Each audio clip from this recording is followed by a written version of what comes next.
Hello ladies and gentlemen, and welcome back to another Jurassic World Evolution 3 video. We are here on my Species Showcase Park, where we made our very first video on Jurassic World Evolution 3 after release, where we basically featured all of the 8 brand new species that have been added into the game, such as Ornithomimus, which is certainly one of my favourites.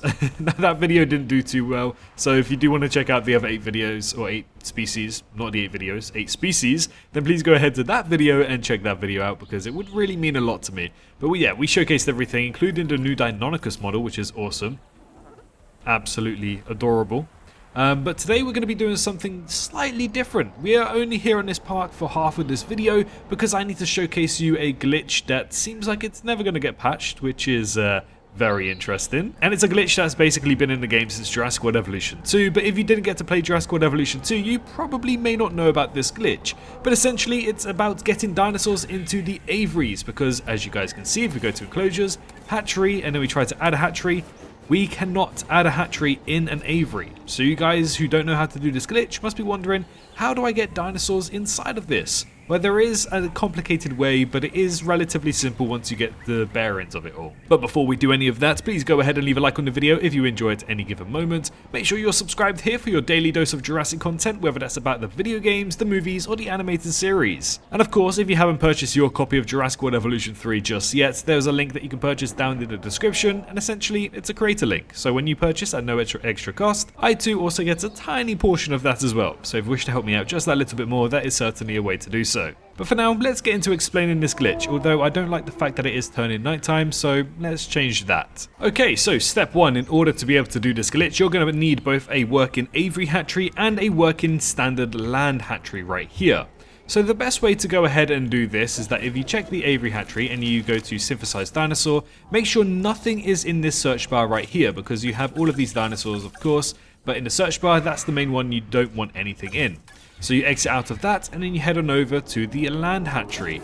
Now once you are in the land hatchery, you want to go to synthesized dinosaur and just pick out the dinosaur that you want to see in this hatchery. For me personally, I think the Spinosaurus is probably one of the best fits here, so we're going to go ahead and get a Spinosaurus going. Let's just do some random skin patterns. But once you've decided what dinosaur you want, such as me wanting the Spinosaurus, you want to head on over and search Spinosaurus, and then you click on the Spinosaurus.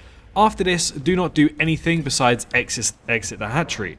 Then head on over back to the aviary hatchery, where you want to go to synthesized dinosaur, and as you can see, the search bar has remained, and we still have the Spinosaurus selected. But of course, I think if you modify the genome, you can't actually see it, so you're going to want to do that beforehand, as I said in the previous land hatchery. So if the glitch has worked, you will see right here that you have the availability to go ahead and basically breed a Spinosaurus in this hatchery. Now, something I did just do off camera because I noticed it wasn't working is that I believe if you go modify genome, then back out, unfortunately you then break the glitch. So you're going to have to go on over back to your land hatchery and do the exact same thing again. Basically that, and then click on Spinosaurus once you have it typed in, your species name, and then head on over back to the aviary hatchery right here, synthesized dinosaur, and do not modify the genome. Once you've not modified the genome and you've got everything sorted in this fashion, just go ahead and click begin task, and Spinosaurus will begin to incubate. I actually want a male Spinosaurus here because that is canonically accurate for the one from 2001's Jurassic Park 3, so all you have to do is then select the dinosaur you want, begin incubation, and the dinosaur will begin to incubate. And once it's ready, all you have to do is quite literally just press release. And check this out. It will still do the flying reptile animation release. But as you can see, it's the Spinosaurus instead. So there you are. We now have a Spinosaurus living inside of the aviary. The Spinosaurus is a menacing figure on land, but it really comes into its own in the water. Just imagine that iconic sail slicing through the waves as it approaches your boat. Feels like something out of a movie. Well, maybe also something out of a nightmare, huh? Damn right, Louise. Okay, so yeah, there you have it. You have the Spinosaurus now in your hatchery, and it will live here. It will not break out. It will just live here. I think it will coexist with the flying reptiles. I don't quite know. Let's double check. Yeah, it's shared with Kayurajara, so it's fine with that by the looks of it. So yeah, this Spinosaurus will now live here, breed here, whatever. This is now its enclosure. And you can actually do the exact same on the vice versa side. So if you want to release flying reptiles from the hatchery, you just need to do the same process, just in a different manner, or flipped, shall we say. So you want to get your dinosaur here, search it up, and then come on over here, and then you'll be able to have it selected. So that's an easy way to also release some flying reptiles. Do the exact same procedure, just in a flipped manner. But for the second half of this video, as I don't really know what to title this video, I've got two different titles going out for it, I'm of course going to go explain how you can actually build a really nice aviary for your exhibits. Because as I'm sure you guys are aware, most of you are using camera 1 when playing this game, so trying to actually build something, it's very hard when you zoom out, and you can't see it because of the aviary dome. So I'm going to head on over to a new fresh sandbox park and show you exactly how to build a really nice exhibit for your aviaries.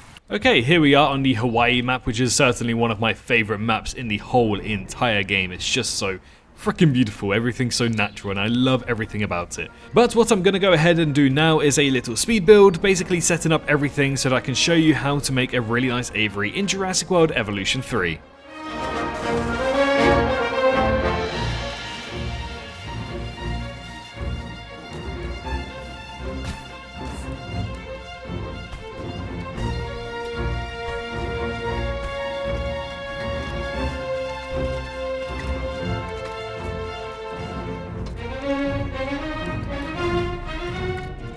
Okay, so we've built a very quick build right here. We've got the Biosyn entrance right here that I've gone ahead and built myself.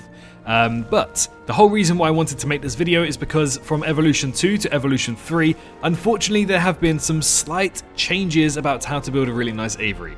So previously what you could do in Jurassic World Evolution 2 was go ahead and place down an aviary like that. But before that would happen, you'd have to actually get rid of all of this. You would need to actually pause time like that. And when you would go ahead and do the exact same thing in the previous game in Evolution 2, the hatchery wouldn't actually spawn. So what would happen it would just be the outline of the construction, and that way we could use that as a reference point to build a really nice enclosure. But unfortunately in Jurassic World Evolution 3, as far as I'm aware, I might need to do a little bit more digging in the game. Unfortunately the hatchery does build almost immediately. So the way to get around this is essentially pause time again, and then go ahead and delete, because you can see the rings are still there from when placing them down. Now it's not as easy or as nice or as responsive as Evolution 2 when it was trying to work out the barriers of the aviary, but at least it is something. So just for the purpose of this video, I'm going to make this just a tiny bit larger, and we'll do our usual size like that. Is that good enough? I think that's good enough. Okay, so time is paused, and then we'll go ahead and delete everything, and now we kind of have an outside barrier, and we know exactly where we want to build. Now of course, if you were to press play, unfortunately the smoke does disappear, so do not press play. So let's keep that all active and back on again. There we go, and then go ahead and delete it all. And then this way we keep the outline of the barrier. Again, not as nice as Jurassic World Evolution 2's, but it's still something at the very least. So after this, you're then kind of just free to play around with the terrain. You can go ahead and build something quite high up here, and then morph that around, and I assume once you place down the aviaries, you'll be able to do it again. But do keep in mind that when you do place down an aviary once again, it's only going to go to a certain height limit inside the aviary, of course, so you won't be able to make it as high as I did here. But no biggie, it's not a big deal. You can just morph the terrain to be a similar height. But what you absolutely can do is basically get a really large rock, and if you not have align to surface on, you can place it within the aviary just like so, and basically create a big mountain, and you can have it as high as you want, as low as you want, doesn't really matter as long as it is inside the aviary like so. So you can kind of build like a really nice looking cave. But again, you want to delete this. So what I'm going to go ahead and do now is a slight, well, not very fast speed build so that you can keep track on how to build a nice aviary, and hopefully you can take some inspiration from this. So let's get ahead and go into it.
Okay, so here we are. We've kind of just quickly built an enclosure right here.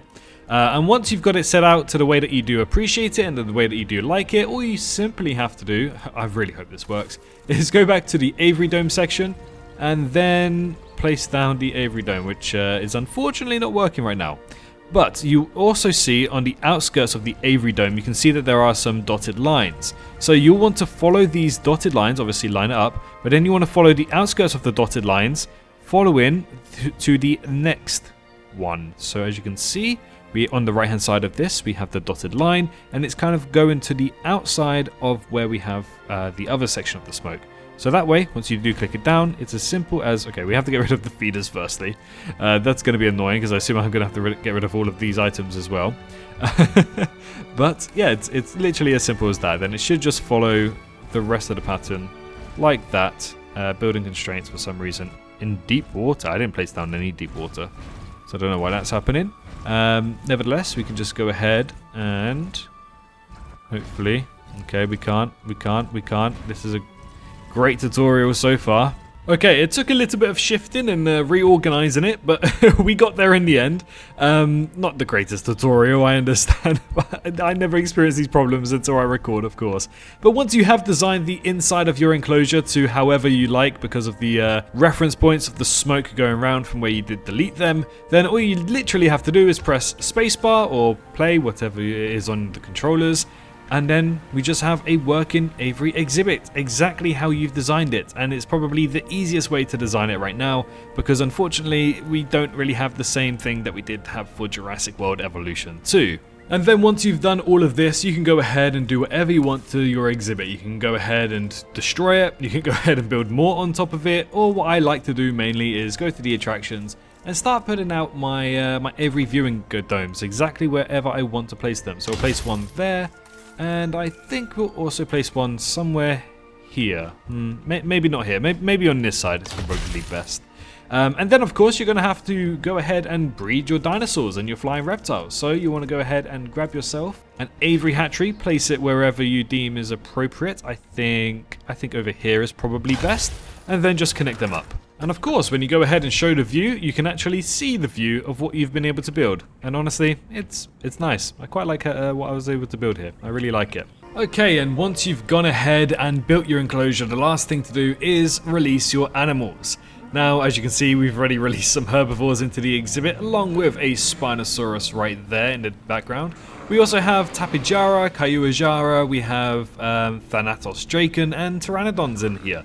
And essentially, it's as easy as that. So to go ahead and get some land carnivores or herbivores in your aviaries, you just have to do the glitch at the start of the video, where you go to a land hatchery, you search the dinosaur you want, you modify its genome, and then you just don't do anything until you head on over to the aviary hatchery, where the search bar will still be there, and the connected dinosaur to that name will still be there as well, and it's as easy as just pressing begin incubation. After that, it will then incubate, and you can choose your eggs and release the dinosaurs into the hatchery as easy as that. Then, when you want to go ahead and create your own hatchery exhibit, but you don't really know the outline of where you want to build, and it is very hard to build whilst the ceiling is intact, unfortunately, all you simply have to do is build the aviary outline, and then go ahead and delete that outline after pausing your game, and you'll see that there is still a smoky outline which you can then follow and create your own exhibit. That way it makes building aviaries 10 times easier than already building them themselves, because the environment is the main part when it comes to these things, correct? I think so. But yes, essentially it is quite literally as easy as that. If you enjoyed this video, then go ahead down to the comments and let me know, and why not also leave a like if you did enjoy it as well. Be sure to let me know any other design features or things that you've discovered about Jurassic World Evolution 3 that you want to see me make into a video, and if you do want to see this hatchery, I might actually save this just so I can upload it to the workshop, and loads of you guys can also enjoy it at the same time. But essentially, that's as easy as 1, 2, 3. Be sure to subscribe to the channel if you are new around here, and make sure you're all staying safe out there, and I'll see you all in the next one. Bye bye.